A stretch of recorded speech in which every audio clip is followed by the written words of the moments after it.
all of these players, whether or not they grew up idolizing Caitlin Clark, a lot of these were cooked by Caitlin Clark. Like, they were absolutely cooked. Intro 1. March Madness is here. But let's be honest, the real madness isn't just happening on the court as we head into the NCAA tournament. It's already turning into a full-blown spectacle. The stars are talking, the fans are debating, and the drama? It's hotter than Angel Reese's Twitter feed after a championship game. She didn't even play in. We've got Flau'jae Johnson making it personal with Caitlin Clark, saying she's got unfinished business. The internet is buzzing about whether the tournament's ratings can survive without a Clark versus Reese showdown.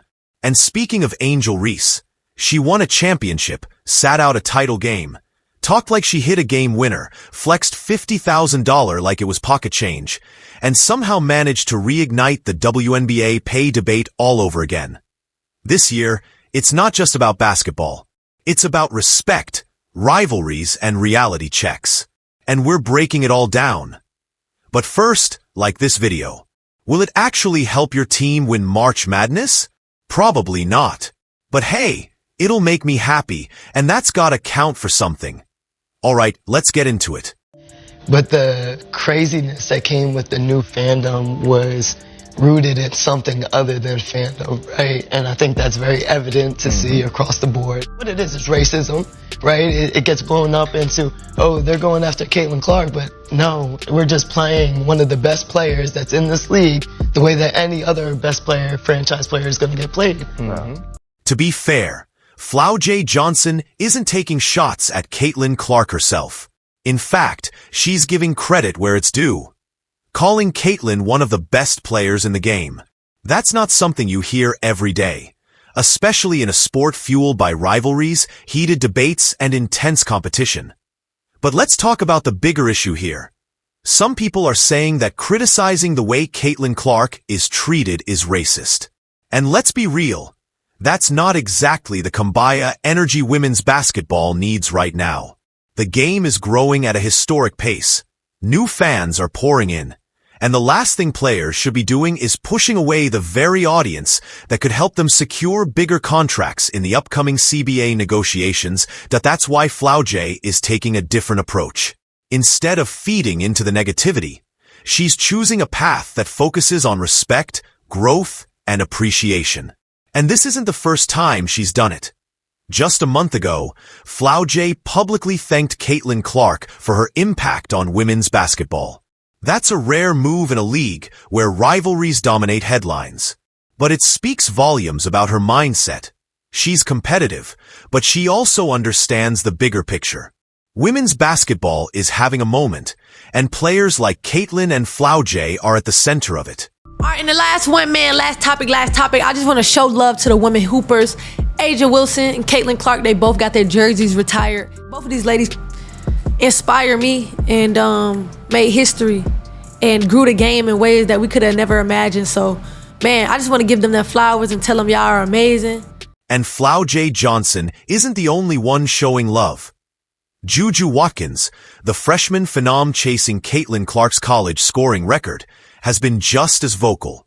Instead of tearing Caitlin down, she's giving her flowers, praising her game, and even admitting that she's proud and cheering her on. These new stars? They don't see Caitlin as an enemy. They see her as a challenge. They want to compete, not complain. And they're doing it with respect. That's the pattern here. The younger generation of players? They're energized. They're hungry. They want Caitlin's spot, but they're going about it in a way that elevates the game, not divides it. Meanwhile, some of the veterans? They're not exactly taking the same approach.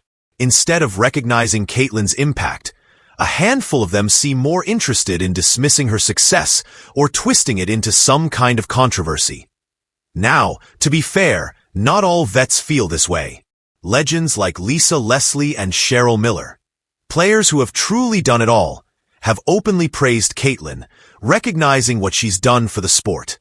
And then there's Caitlin's new WNBA teammate, Sophie Cunningham, who straight up admitted that Caitlin is bringing unprecedented attention to the league. So, while some are busy trying to make this a debate, Others see it for what it really is.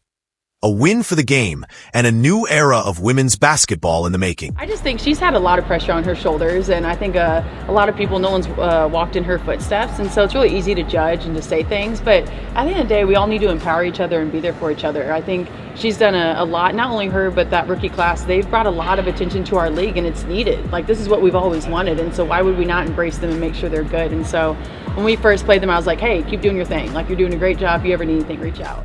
But yeah, with the younger generation of players, the energy shift is real. This new wave of stars, Flau'jae Johnson, Juju Watkins, Paige Buchers, they're bringing a fresh, competitive energy to women's basketball. And maybe, just maybe, they're about to undo the toxicity that's been dragging the discourse down for years.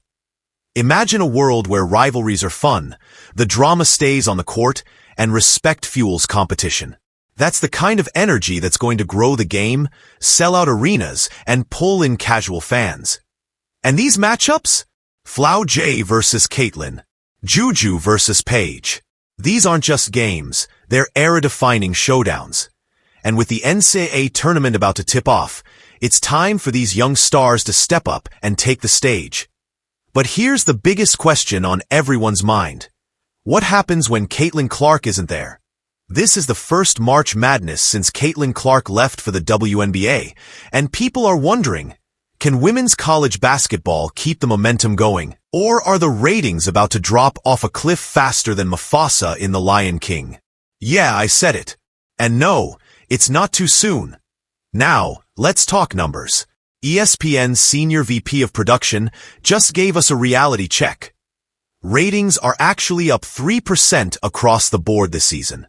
That's a huge W for the sport, especially since Caitlin isn't even playing in the NCAA anymore. Fans are still tuning in. People still care. But let's be real. That 18.9 million viewers who watched Iowa versus South Carolina last year, that's going to be tough to match. To put it in perspective. More people watched that women's college game than the NBA Finals. And it wasn't just one fluke game. Caitlin Clark made every game feel like a national event. She sold out arenas, broke TV records, and turned Iowa, yes, Iowa, into must-watch TV. Think about what that means. She wasn't playing for a historic powerhouse like UConn, Tennessee, or South Carolina, but she outshined them all. And the numbers don't lie. The 2024 National Championship game peaked at 24 million viewers. That's more than the men's final. But Caitlin didn't just dominate college ball. She took that momentum straight into the WNBA. Her WNBA debut broke records. Her second playoff game pulled in over 2.5 million viewers. More than the WNBA Finals. A rookie pulling more viewership than the league's championship series? That's not normal. That's the Caitlin Clark effect. But here's the reality check. Drop-offs happen. Once Caitlin left the NCAA, some casual fans followed her to the WNBA. We're already seeing it. The WNBA ratings skyrocket when she plays, but dip when she doesn't. The same trend will likely happen in March Madness. And that's okay. Because even without Caitlin, women's college basketball is still hot. And now, with Caitlin in the pros, the spotlight is wide open. The question is, who's going to take it? Juju Watkins. She's dropping 30 pieces like it's light work. Already being talked about as the one to break Caitlin's all-time scoring record. She's got the hype, the national TV games, and brands lining up to sign her. Paige Buchers, back from injury, and ready to remind everyone why she's been labeled the top pick in the upcoming WNBA draft. She's got the fan base, the skill, and the marketability. And this is her last March Madness. People are watching. Flau'jae Johnson?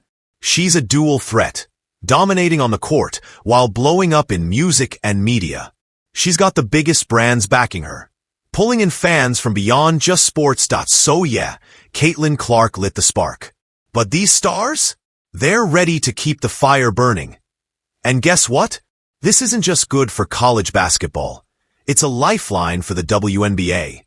Because if the NCAA can keep these numbers strong without Caitlin, and the next generation keeps rising, the WNBA is going to ride that wave for years to come. This is the moment. College ball is still hot. The young stars are ready.